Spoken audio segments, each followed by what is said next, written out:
Tired of the everyday routine? Ever dream of a life of romantic adventure? Want to get away from it all?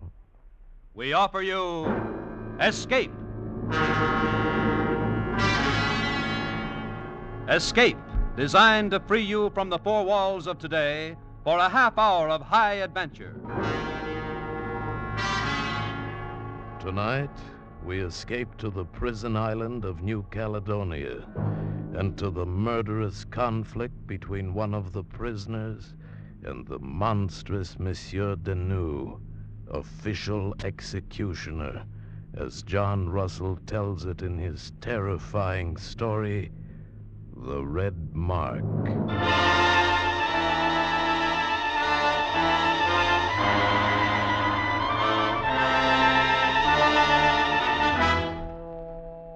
We breathe in, breathe out, inhale and exhale, and we are therefore considered officially as living. Privately, however, and always with a snarl deep in our throats, we call ourselves the living dead. We sleep without resting, wake without desire, eat without pleasure, and work without hope. Some of us work in the mines, some in the copra sheds. I myself am a barber, but all of us wear the same straw sandals and the same rough canvas jackets, and we are never allowed to forget that this is the penal colony of New Caledonia, that we are convicts, and that France is on the other side of the world. Hello, Jemai. What? I'll be sure. You startled me. I didn't hear you come in. You were daydreaming. You know how it is. I know how it is for you. But Jemai, for me, the dreams are at an end. My life as a convict is at an end. You have your ticket home? Of course I have my ticket. I've only 8 more days to go. 8 days. 3 weeks on the ship, and then France. Freedom, wine, music, the theater. Shut up! Oh, sorry, Jemai. You are my friend, my very good friend, but don't talk to me about France. I'm really sorry. You're leaving in 8 days, but I will be here for 13 more years. I know. I assume you wish to be shaved? If you'd be so kind. Be seated. Uh-oh. Jemai, look. What? Out the window there, coming across the compound. Ah, yes. Monsieur Denou and his ugly little assistant bomb beast. The vultures. It's no matter for concern. If one has a prison, one must have an executioner. Careful with that soap. Monsieur Denou is neither flesh nor fowl, neither a convict or an official master of the guillotine. He's a dog, a pig. But such easy work if one has a strong stomach. For merely pulling the cord on the guillotine only 3 or 4 times a year, he's permitted a house of his own, even a wife. He's a corpse who should be buried with a stake through his heart. I hate him. Oh, ignore him. He's nothing, an old bag of bones. He's the devil himself. Devil, huh? Jemai, if he were the devil, he would not be the stupid fool that he is. Ignore him, I tell you. I do. Ignore him, huh? It can't be done. Careful with that razor. Oh, I'm sorry. Are you trying to become an executioner yourself? Be sure. There's something you know about Monsieur Denou. Tell me what it is. Look, Jemai, you will say nothing until next week, until I've sailed? Nothing, I swear it. All right, I trust you. You know his wife, of course. You mean that little girl? Yes, from the fishing village down the coast. Zelie, her name is. Well, what about her? Do you not agree that she's beautiful? That marriage is a sacrilege. True. But you can't blame her. Monsieur Denou bought her from her family. It's disgusting. Of course. But is she not beautiful? I don't pretend to be a judge of these things. You know she is. Well, what about her? You asked, do I have my tickets to France? Yes. Yes, but not just one. More than that. I have 2 tickets. 2? Zelie is going with me. Oh, be sure you're out of your mind. No. But I would be if I left here without her. But can you not imagine what that man will do to you? He will do nothing because he knows nothing. He's a stupid fool. Oh, but my friend, you're young and you've forgotten. France, Paris, the world outside is full of beautiful women. It's foolish to run this risk for Zelie when there will be others waiting for you. But Jemai, I love her. You love her? And she loves me. I'll try to make her happy, make her forget. She's never been happy, Jemai. And she's a girl who ought to be very, very happy all the time. Now, if your hand is steady again, get on with my shave, will you?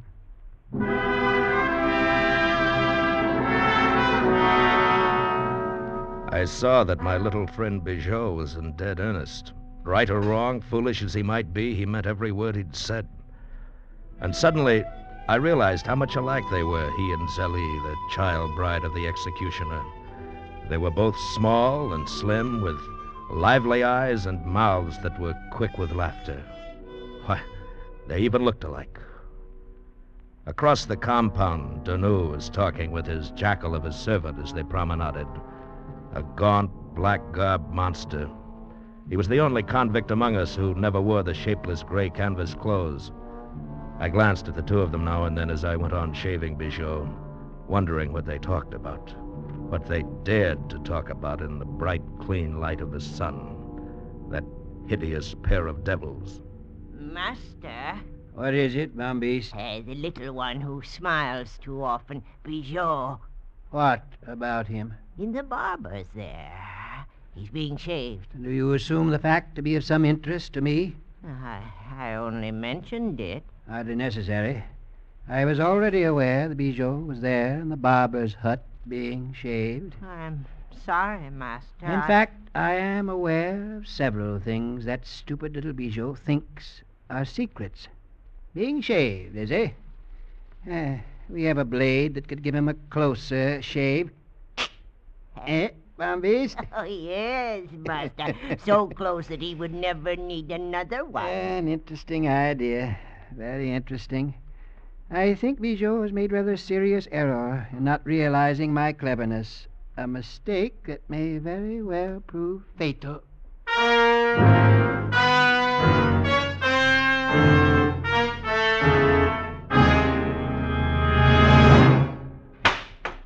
Zélie, Who is it?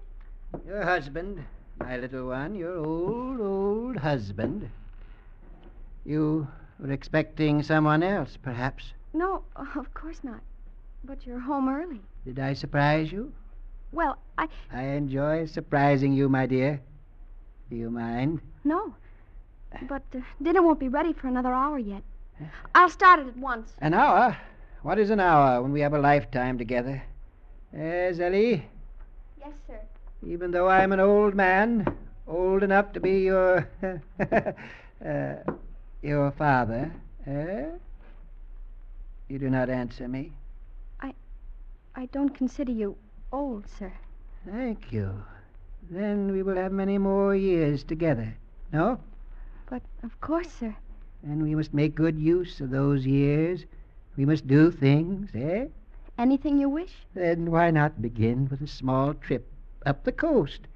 I can easily get permission. Whatever you say. Good.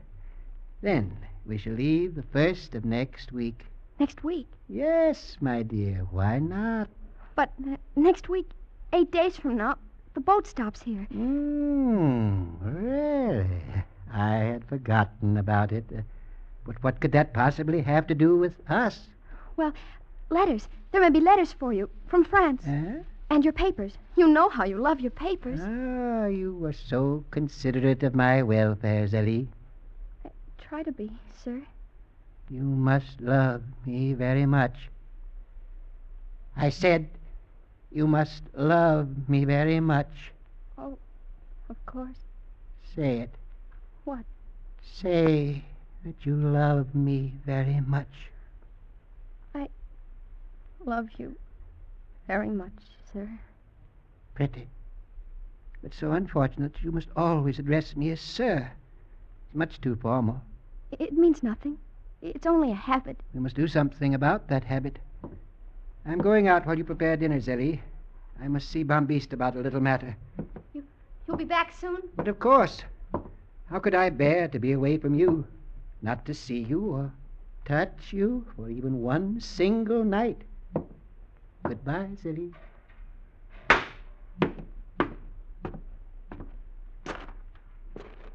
Bambiste. Yes. Yes, Master. Bambiste, are you aware that we have Not worked in some time? True, not for a long time. Too long, eh, Bambi? Oh, yes, Master. Much too long. Bambi, in view of that treaty between the government and the jungle tribes, the prison officials might be very displeased if a native should be murdered. But of course, the officials are leaning over backward to avoid trouble. Then what do you think would happen to a man who murdered a native? Chunk. Surgery. Precisely. Has somebody killed a Canuck? No, at least not yet. Not yet. Bambeast, do you happen to know where our little friend sleeps at night? Eh? The handsome Bijou? I think it is in barrack number 12. Could you find his bed in the dark? Yes, Master, but if it is a matter of slipping a knife between his ribs, there are much better places than the barracks. Why not in the jungle, where it may seem that a native... Please, perhaps... Bambeast, Oh, I'm sorry, Master. you are not going to slip a knife between Bijou's ribs. In fact, my little Bambeast, quite the contrary.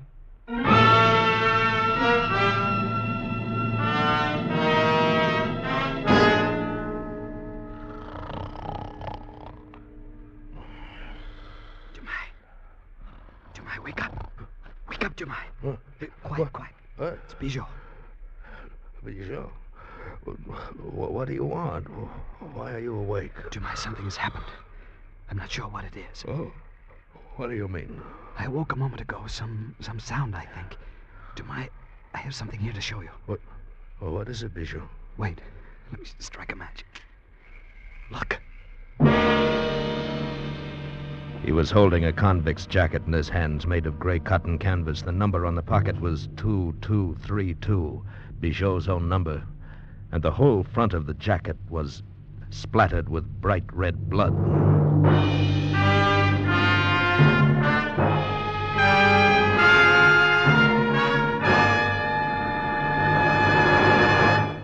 In just a moment, we will return with the second act of Escape. But first, most people like to know what to expect.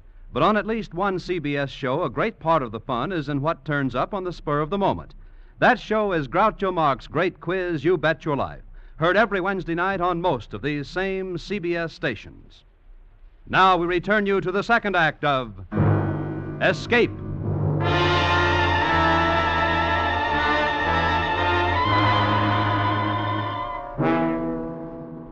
The brief time before the match flared and went out seemed like minutes.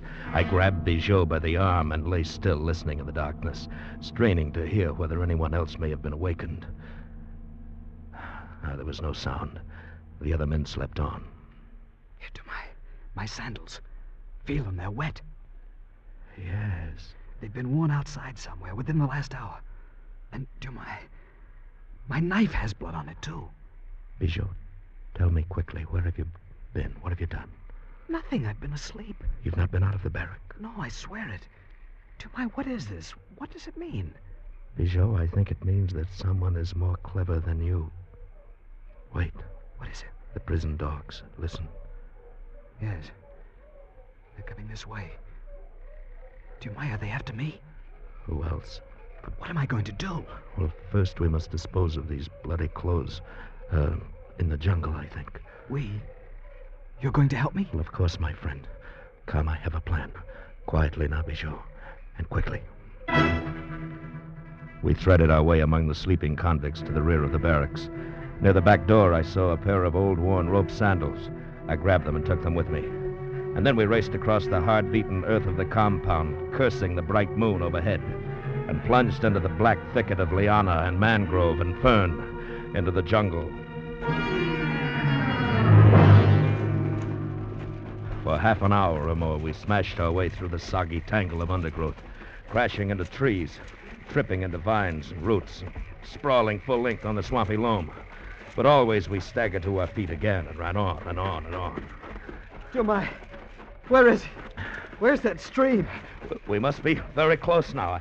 I saw it here somewhere last spring. But this is not last spring. Well, streams do not move about. Keep on. We'll never find it in this darkness. There will be a path of moonlight. The trees are open above the stream. No, Bijou, go on. But It's no time to stop now. Wait. Listen. I think the dogs are closer now. No, but they soon will be. Come on. Dumai, we must find that stream. And then minutes later, we did find it. Dead tired and dripping with sweat from the steaming heat of the tropic night, we stumbled over a low hummock and saw the blazing white path of moonlight ahead of us, almost at our feet. We slid down the shallow bank, dropped to our knees. And then, all our brave hopes died out of us. Dumai, the stream is dry. Be sure, I tell you, last spring it was a torrent. It filled these banks so high, higher than my head. It's dry. Let it trickle. Listen, they're coming closer. Run, Dumai.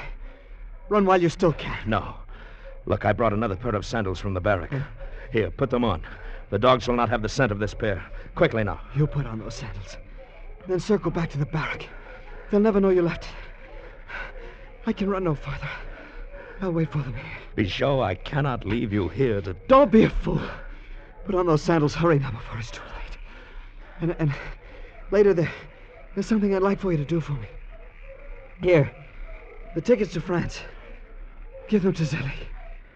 Help her get away from him. If only there was some way to kill him. That would mean nothing. Tell her to go to the André Marin's in Lyon. They will take care of her. Go now. All right. Is there nothing else? Thank you, no. Then goodbye, Bichot. Goodbye, my friend. Tell her I love her very much.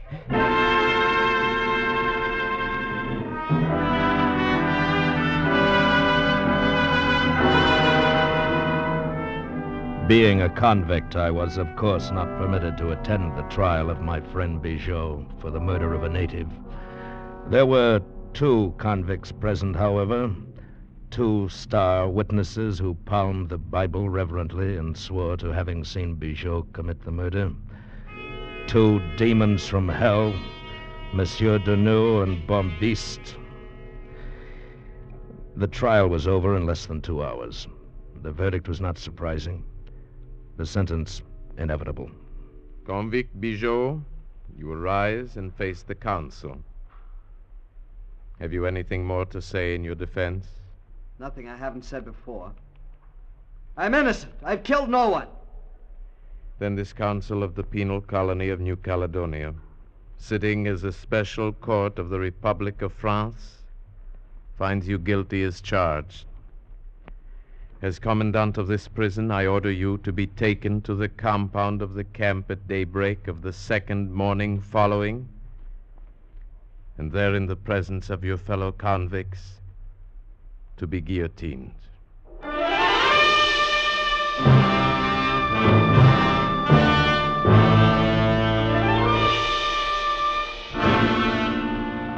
The night before the execution, I stood outside Bichot's cell, rolled cigarettes, and handed them to him through the barred window. The guard dozed somewhere on the other side of the hut. After all, my friend was to die in the morning. No one could escape from this place, and there was no reason for caution. Tell me, Dumai. Zélie, how did she take it? Is she all right? I could only see her for a moment. It was dangerous. I gave her the tickets, but she says she will not leave you. It's I who will be leaving in the morning at daybreak. Does she expect a miracle? Probably, because she is in love with you. She's very upset, of course, nearly out of her mind. Poor little Zélie.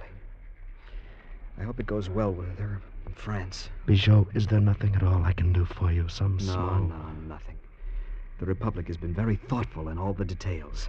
Even a bottle of red wine with my last meal. Oh, the vintage was atrocious. Bichot. And look, they've even left me the black hood, which I wear to the guillotine. I suppose I'm to make sure of the size or get used to wearing it or something. My friend, would you like for me to send for the priest? No. He was here, but I sent him away.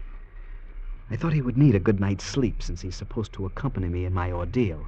Oh, not, of course, to the extent of getting his head cut off, you understand. But Bichot, how can you make jokes about a thing like this? My friend, how can I do anything else? The game is over. Should I pound my head on the wall and scream like a madman? Shh.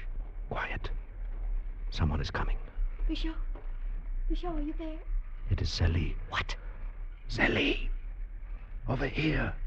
Who is it? Dumai. Come. Here by the wall.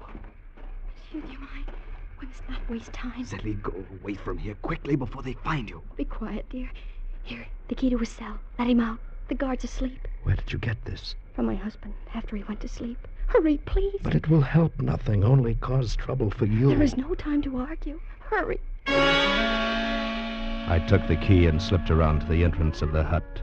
The fat guard dozed in a chair with his hands folded on his paunch. I moved past him, tiptoed to the door of Bijot's cell, fitted the key in the lock. I held my breath, but nothing stirred. Bijot came out of the cell without a word. We slipped past the guard and met Zélie by the wall of the hut. The three of us skirted the moonlit compound with the grim black shadow of the guillotine in the center of it. And without raising any alarm, we finally reached the edge of the jungle.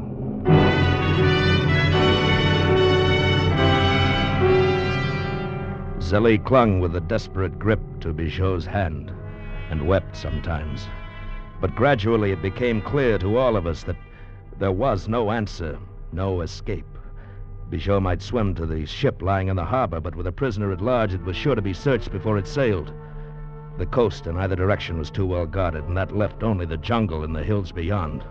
Hills swarming with savages who were quite aware that the head of an escaped convict delivered to the commandant was good for a bolt of bright red calico. But in our despair, the jungle seemed to offer at least some forlorn hope. And so it was decided. Bijot would try to reach the western side of the island, and from there Australia, while Zélie would sail on the ship when it left in the morning, and wait for word in Lyon. One thing was fortunate. She had brought the clothes Bijot had planned to wear to France. We could leave his convict garb in his cell and stop any trail. This time there would be no dogs. 3 hours before dawn, after a long kiss for Zélie and a hand grip for me, Bijot turned and struck into the jungle, and Zélie broke into tears. He has no chance. The natives are bound to find him and kill him, Monsieur Dumas. You know he has no chance. Oh, he's very clever, Zélie, and brave. Of course there's a chance. I think he knows they'll kill him. I think he's only being kind to me. You're only speaking foolishness. You must be brave, too, you know. Brave? I could do anything for Bijot, except lose him. Well, you're likely to do that if we stay here any longer. It's too near dawn now, and we have to take those clothes back to the cell. You must go home and be ready to slip aboard the boat. Only a few days ago, I was so happy. For the very first time in my life, Monsieur, we were going away on that boat, little Bijot and I. And now, Monsieur Dumas, I cannot go on living without him. I cannot bear to live without him.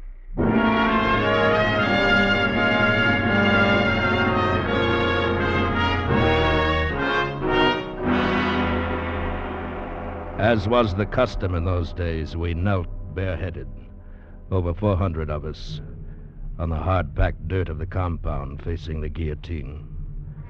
The morning sun burst suddenly over the eastern rim of the sea, its blood-red color fitting for the business at hand. The commandant of the prison stood only a few yards from me, and just beyond him, fussing over their hideous machine, those two vultures of evil, Monsieur Deneux and Bombiste. The stage was set. The audience was ready. And only I knew that the star actor would not make an appearance. Is everything in readiness, Monsieur Deneux? Quite in readiness, Monsieur le Commandant. Very well. Bring out the prisoner. I looked toward the cell hut and waited, keeping my face as blank as all those around me. And then a priest and a guard stepped out of the hut and came toward us, and walking between them, wearing the gray convict's uniform and the black hood of the condemned, was my little friend Bijot. One moment of shock, and then I suddenly understood his apparent agreement with our plans a few hours earlier. He had reasoned that by this time Zélie should be aboard the ship that had waited only for the tide to sail. She would not know of the execution for months, a year or more perhaps. And by then she would be settled safely in France. And so Bijot had come back to face his death. Bombiste, place the condemned prisoner on the rack. Yes, master. Of all of us in the compound that morning, the man who was to die seemed the least afraid and the least concerned of any. Though the hideous black hood covered his face and head to the shoulders, No hood nor prison clothes could hide the almost jaunty swagger of his walk. That swagger spoke a reproof to the justice of the prison court, sneered at the blood-stained evil soul of Denou, and gave courage and hope to us who knelt on the ground. I am ready to proceed, Monsieur le Commandant. Is it your order that this prisoner be executed? It is. Proceed, Monsieur Denou. Bombis, raise the knife. I think to the very top. To the top, master. The eyes of all of us, officials and convicts alike, followed the heavy blade moving slowly up the guides. Fascinated. Some of us snarled or cursed. Some of us trembled. But only Monsieur Denou smiled to himself. So intent was my gaze that I hardly noticed the native who pushed past me carrying a leaf-wrapped bundle and walked up to the commandant. Here. What is this? What are you doing here? We bring him one fella head. Alasemi, you give him one piece calico. We've had no escape here. Long time fella here no chop bush. Alasemi, bring him one fella head. You look. Monsieur Denou, holding the release cord of the guillotine in his hand, smiling still, had not noticed. The native fumbled with his package, and suddenly out rolled a human head. One that was impossible to mistake. You! But this is the head of the convict, Bijot. Then who, in the name of heaven, was the prisoner on the rack? Monsieur Denou, stop! No, stop! Monsieur, that was not Bijot. Here is his head. Look! Not Bijot. Who is it you have killed? Pull off the hood and see. No, I'm afraid. Monsieur Denou, remove that hood. And then, suddenly, I knew. It was not necessary for me to see who Monsieur Denou had executed.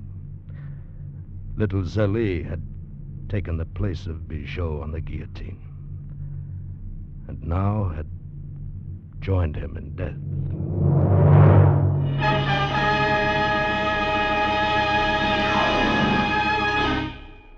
Escape is produced and directed by William N. Robeson. Tonight we have presented The Red Mark by John Russell, freely adapted for radio by Les Crutchfield and Manny Grotnick. Featured in the cast were Bill Conrad as Dumais, Harry Bartell as Bijot, Will Gear as Monsieur Denou, Barbara Whiting as Zélie, Junius Matthews as Bombiste, and Paul Frees as the Commandant. Special music was arranged and conducted by Del Castillo. Next week. You are in command of an English destroyer sailing to join the North Sea Patrol in October 1914. It is midnight, and from the coast of Flanders comes a desperate signal for help, which you want to ignore, but which destiny forces you to answer and to become the man who won the war. Next week, we escape with one of the most famous stories of the First World War, Robert Buckner's classic and unforgettable tale, The Man Who Won the War. Goodbye, then, until this same time next week, when once again we offer you Escape. Bing Crosby's got a wonderful lineup of guests on his CBS show this Wednesday. Tomorrow night on most of these same CBS stations, it'll be the Firehouse Five, plus two, plus three Andrews sisters, plus Der Bingle himself. Be listening, won't you? Now stay tuned for the latest adventures of Philip Marlowe, which follow immediately over most of these same stations. This is CBS, the Columbia Broadcasting System.